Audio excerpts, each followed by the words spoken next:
The story starts in the year 1899, and we are introduced to Dr. Alexander, who is a professor at the University of Columbia. Dr. Alexander's subject was applied mechanics and engineering. He was a buddy of the then young Albert Einstein. Alexander had many great career opportunities, but he loved teaching, research, and inventions, and that's why he chose to keep that as his profession. Dr. Alexander had a girlfriend named Emma, and he loved her very much. One evening, he went to meet Emma. He proposed to Emma with an engagement ring, but the romantic moment didn't last long. Suddenly, a robber emerged from nearby bushes and held them both at gunpoint. The robber demanded Emma's engagement ring, but when Alexander tried to intervene, the altercation resulted in Emma being fatally shot, and she died in Alexander's arms. Alexander felt as if his heart had been shattered into a million pieces after that incident. The pain of losing Emma so early was unbearable, and he refused to accept it as his fate. So, he decided to build a time machine in order to travel into the past, hoping to change events, save Emma, and live happily ever after. While he was working on the time machine, one of his old friends kept telling him that Emma was gone and would never return, and that he must accept destiny and move on. But Alexander was determined to change the past, so he continued working day and night for 4 years, until his time machine was finally ready by the year 1903. He had done it, the unthinkable. He had invented a time machine. With the time machine finished, he travels back to that night 4 years earlier and intercepts Emma before she is destined to meet his 1899 counterpart. Escorting her away from the park, they walk back to her apartment, where he leaves her on the street to purchase some flowers. However, despite Alexander having removed her from the danger of the robber, Emma is knocked down and trampled by a horse-drawn carriage. The horses were spooked by an early motor car. He realizes that no matter how many times he tries, he will never be able to change the past. So, he decides to travel into the future, where he hopes to find the answer to whether the past can be changed. He gets into his time machine once again and activates it, arriving in the year 2030. There, he visits a public library in New York to learn more about science and to discover whether humanity has found a way to change the past. At the library, he encounters a computerized holographic system named Vox 114. Dr. Alexander asks it about time machines and time travel, but Vox 114 replies that mankind was never able to invent a time machine and that time travel is not possible. This disappoints Alexander, as he is unable to find the answer to his question in this era. So, he decides to travel even further into the future, believing that more advanced civilizations might have discovered the truth about time travel. Dr. Alexander ventures deeper into the future, this time arriving 7 years ahead in the year 2037. There, he sees that mankind has advanced significantly, even establishing small colonies on the moon. However, these advancements have come at a cost. The moon has developed massive cracks and is now sending chunks of rock crashing toward Earth. As a result, Earth is being devastated by landslides, tsunamis, and violent storms, making it uninhabitable. While Dr. Alexander is analyzing the situation, 2 soldiers suddenly appear and capture him in an attempt to rescue him. But at that very moment, the Earth itself begins to crack apart. Alexander somehow manages to break free from the soldiers and runs toward his time machine. He starts it, but a falling rock triggers a massive explosion. He hits his head and loses consciousness. However, since the machine has already been activated, it continues traveling further into the future. As a result, he is propelled far ahead in time. He regains consciousness briefly and manages to stop the machine. But when he looks around, he realizes he has arrived in the year 2701 AD. After discovering this, he passes out again. When he regains consciousness, he finds himself inside a house. He realizes that he is not wearing any clothes. He notices that his clothes are neatly placed on a table, so he gets up and puts them back on. Then, Dr. Alexander sees a little kid there, so he reaches out to talk to the child, but the kid runs away from him out of fear. He quickly runs after the child and soon finds himself outside the house, where he sees a beautiful colony carved between rocky mountains. Now, houses are no longer built from cement or bricks. Instead, they are safely carved into the rocks. The people who live here are called Eloi, and this place was once Manhattan, New York, millennia ago. As he observes the houses and the beauty of the place, the people of the colony begin to gather around him, curious about who he is. However, there is a problem. They do not understand the English language and communicate in their own language. When the people realize that Dr. Alexander cannot understand them, they begin to see him as a potential threat and decide to kill him. Just then, a woman named Mara appears. Mara is the same girl who saved Dr. Alexander earlier and gave him shelter and safety. She also knows how to speak English. In this era, only a few people still know how to speak English, and they are very rare. After that, Mara asks Dr. Alexander how he got there and about his identity. Dr. Alexander truthfully explains his situation, but Mara knows that her people will not believe him and may kill him. So, she lies to them in order to save his life. In the next scene, we see Alexander sleeping, while Mara and her brother are sleeping in the room below his. The child whom Dr. Alexander was chasing earlier is revealed to be Mara's brother. While Dr. Alexander is asleep, he experiences a strange dream. He finds himself in a jungle where someone is calling his name. He begins to hallucinate and sees a white-faced man. As he goes deeper into the jungle, he notices a massive, shadowy figure resembling a tiger. Its mouth is shaped like a doorway, filled with sharp teeth. As the creature is about to devour him, he suddenly snaps out of the dream, completely terrified. We see that Mara's brother had the same dream as Dr. Alexander. Mara tells Dr. Alexander that all the people here have the same dream. The next day, Mara takes Dr. Alexander to show him something. Dr. Alexander sees that some of New York's most famous buildings have collapsed into dust. Then Mara asks Dr. Alexander why he traveled to the future. But Dr. Alexander doesn't answer her question. Mara quickly understands and says, "It feels like you lost someone really close to your heart." After that, we see them leaving the area and arriving at the location where Alexander's time machine is. Alexander decides to return to his own time, but Mara pleads, "Please, take my brother with you." While they are talking, bells begin to ring. It's actually a warning signal. Mara starts running back toward the colony, and Alexander runs after her. Mara's brother is in the colony, which is why she is afraid.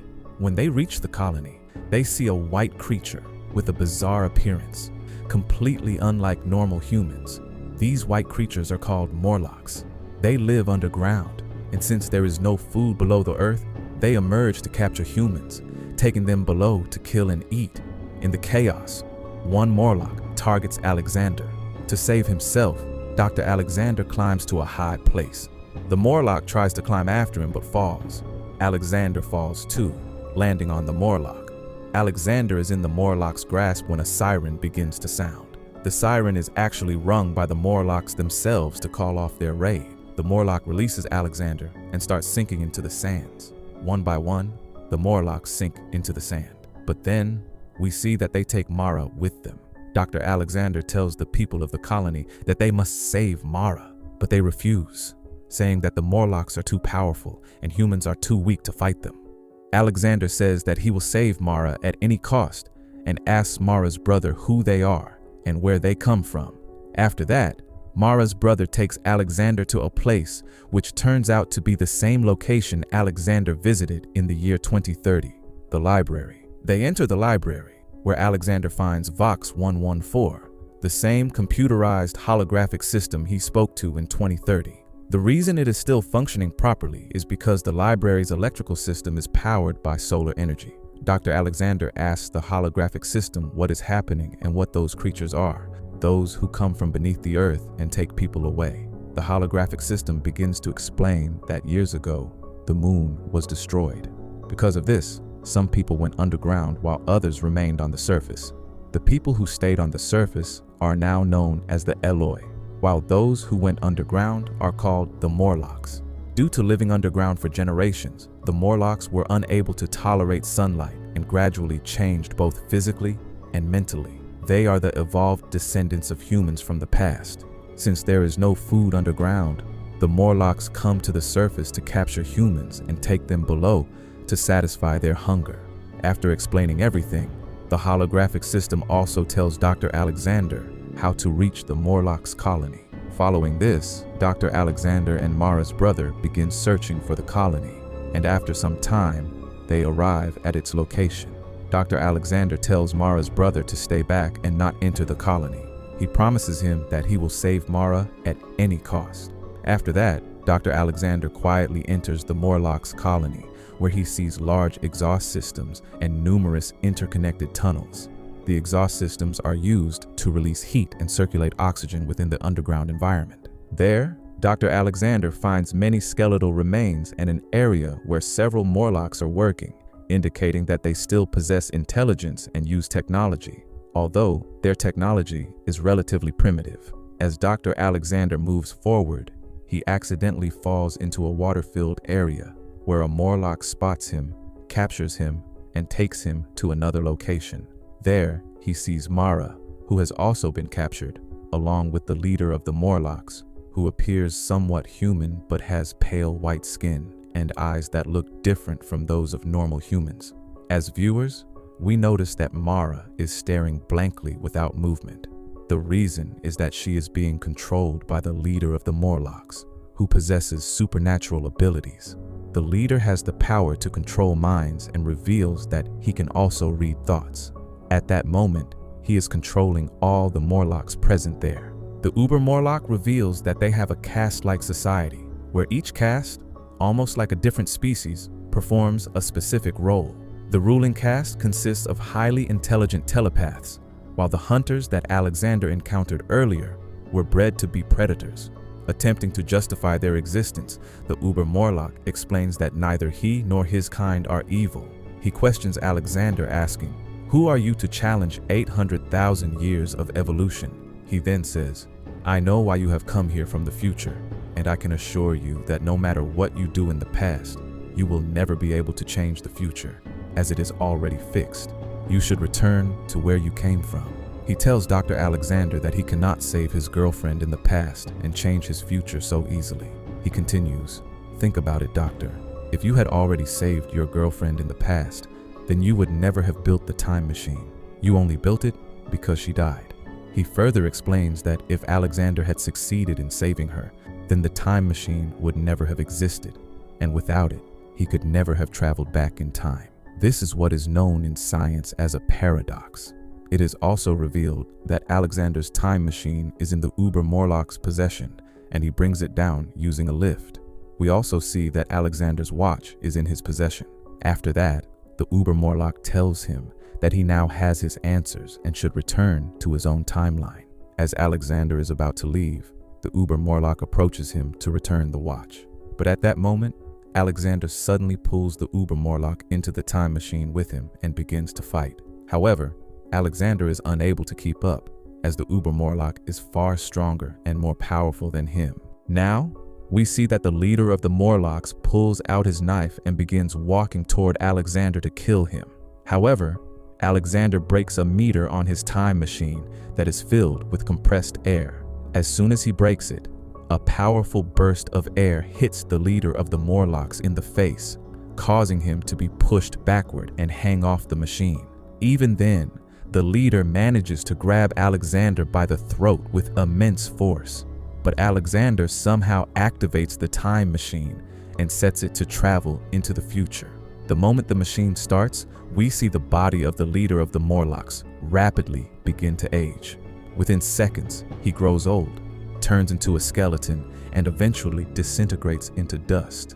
However, the part of his hands that remain inside the time machine stay unaffected. When the time machine finally stops, Alexander realizes that he has arrived in the year 635,427,810 AD. He sees that Earth has become completely barren. The Morlocks have taken over the planet, and the Eloi have been entirely wiped out. Small Morlock tunnels are scattered all across the land. At that moment, Alexander understands that no matter how hard he tries, it is impossible to save his fiancée. However, he realizes that he can still save Mara. Determined, he gets back into his time machine and travels back to the same timeline where Mara was captured. This time, he saves Mara first. After rescuing her, he sets his time machine to move forward into the future and attaches his watch to one of the gears, ensuring that the machine will not stop and will continue traveling forward in time. After jamming the time machine, causing it to malfunction and lead it to explode later on, a massive time distortion stream is created. Both Mara and Dr. Alexander start running as numerous Morlocks chase them. They reach a massive wall and begin climbing it as quickly as possible, while the Morlocks continue chasing them upward. At that very moment, the time machine explodes, triggering a massive blast. Since all the caves and tunnels are interconnected, the explosion spreads throughout the entire underground network, killing all the Morlocks. However, we see that Mara and Dr. Alexander manage to escape the explosion just in time. After this, it is shown that Alexander's time machine has been completely destroyed, although he could build another one, but he chooses not to. Instead, he accepts this world and the people of this era. Dr. Alexander entrusts the responsibility of educating the children of this era to the holographic system. He is now living peacefully with Mara and her brother in this new world. After that, we are shown a scene from the year 1903, where Alexander's old friend Philby and his housemaid are discussing him. Philby says that he is happy Alexander has finally found a place where he truly belongs. It has been a week since Dr. Alexander disappeared. At the end of the movie, we see Philby throwing his hat forward as a gesture of respect, a small tribute to Dr. Alexander. With that, the movie comes to an end. Hope you guys liked the video. Subscribe for more interesting content like this. Have a great day, y'all.